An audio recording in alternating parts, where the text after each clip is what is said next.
ꯁ꯭ꯋꯥꯏꯁꯤꯗ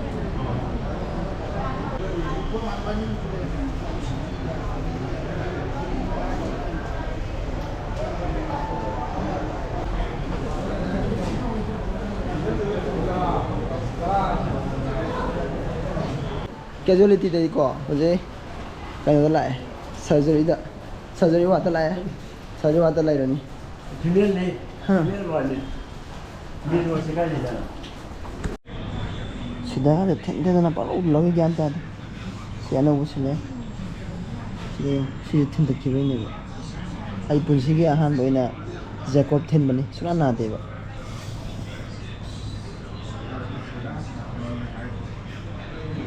कोई नि ताउनरेस लाए केदे पुरक्ते ते चा याबो देन खंबा सिम बताओ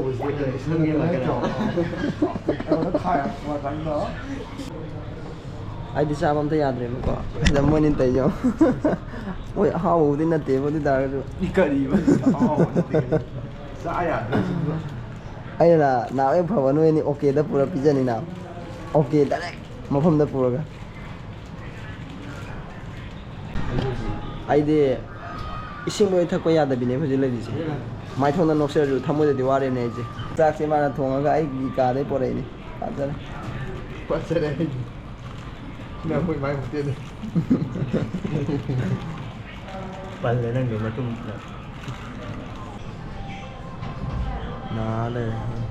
चाकसु पेन पिजदे इसिंग तक ड्रिप मसीगे निफु मरिसु सी लोरको निफु मा सिंग बितर असी सिंग थमिजिना मा थकला सेलिंग मोय सबसलो हाय ले येंगो हायना सबसलो येसा सला सत येंगलो बिबि लातना साग हम साग हम नगारे हाई फ्रेंड्स इस प्रोग्राम पामी बेसिनाउ सिंग अमदी मयाम दको आइगी नॉलेज तगी कमाइना प्रॉफिटेबल ओइना पैसा तांगनी हाबे मतांग दको आई खितंग थमजगे बको आइना पैसा तांगनी दमदको ऑलवेज 1x पेज सिनेबा कगिनो हाकन 1x पेज इंटरनेशनल लाइसेंस होइबा दु मागी betting line game interface support अमदी विथड्रॉ फंड जाम कन्वीनियंट होइबा हाइतार अदुगा मयामना को 1x एप्स दको मखन मखन की टाइप्स ऑफ 1x गेम्स अमदी huge varieties of casino games के सानब याइबको हाइदी ब्लैक जैक रोलेट बैकरेट अमदी पोकर सिंगजे के सानब याइबा अदुगा आई क्वाइटली फेवरेट गेम दिनको क्रासिनेबा अदुदि आई गेम अमा सानरगेबको आई 4000 जे थाजलगे अखोय जी प्लेन दंगा यंग लेजेबको यस आई होजि पैसा मयाम फंगियोने मयाम सु आई दोनो पैसा तानिंग तारदिको लिंक से कमेंट पिन अमदी डिस्क्रिप्शन हापमगे डाउनलोड तौर सानरो रजिस्ट्रेशन तौ मतमदा आई प्रोमो कोड सिनबि तारदिको अदमना दोंगे अहानबा फर्स्ट डिपॉजिट दा कैश फ्री बोनस ओइना 1,30,000 प्लस 150 फ्री स्पिन जो फंगनेबको अदुना दाव यंबिरो सानरगा जे पुंग तरा मखाई तारे इताउ नरेश न मतेंग पांगबिरि तु इताउ नरेश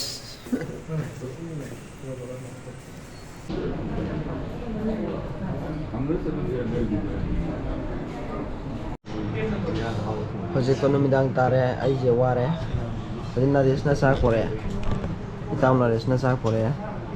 दा kai kana ma pulai ma thong pro pun sang ne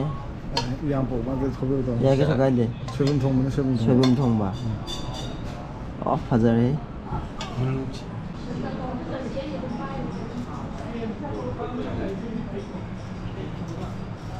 याद देना के thobe ge ni saksa da bse Namini दी हाई फादे अदु तारजु नमिनी चाथदि अनि को फादे अदु आई जे अनि फारा बु ने सी का पनि न याम दि वादे बा अदु लामने फावे चानिंगे बा अदु मोदे आइना डॉक्टर चागे चागे हंगने बा डॉक्टर न चागनु इदम बनि ना मही इसिंग बु थकप यादब सिदा ने प्राण चा ngara ayu saksa ko na ngara ayu चादे अदु दि ngara ayu चाद्रे ngara nu dang चाद्रे ngasi ayu चाद्रे अदु ngasi hing चाद्रे नमिनी जुम बा दति बा वर हेले अदु वाय बा तो अदु नाकन न तो अदु नखत बि सोइबुंगा कइनोगा थोंग बय pro pi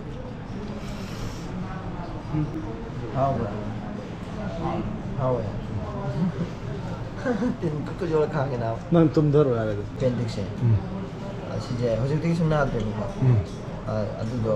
confirm oi ne oi tu do si treatment do matung da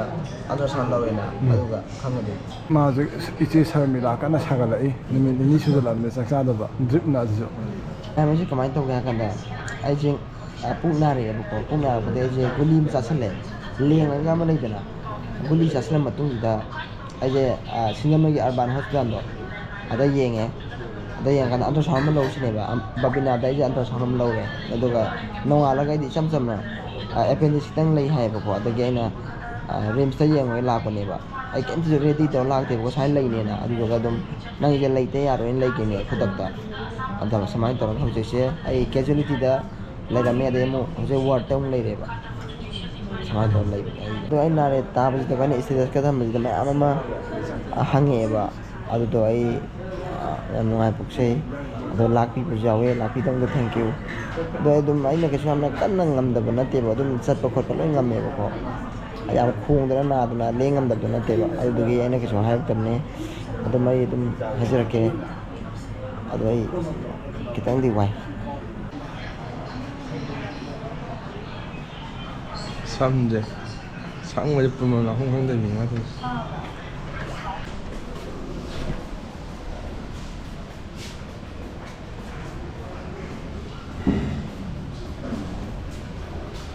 ꯑꯩꯁꯦ ꯍꯧꯖꯤꯛ ꯇꯦꯁ 10 ꯇꯧꯔꯦ HIV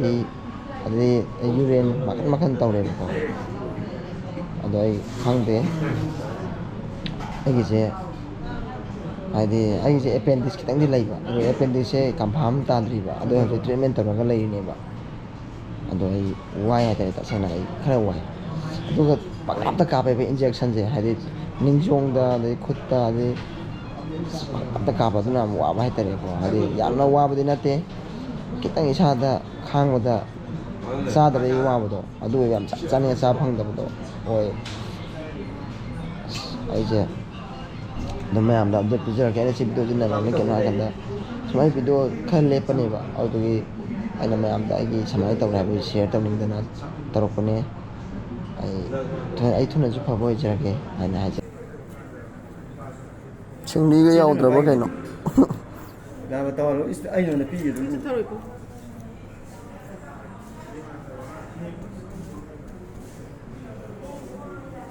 Mama ko hilaga bi ngam.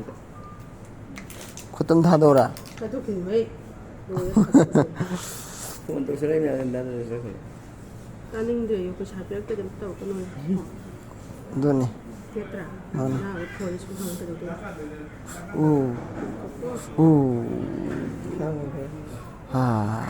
Na de da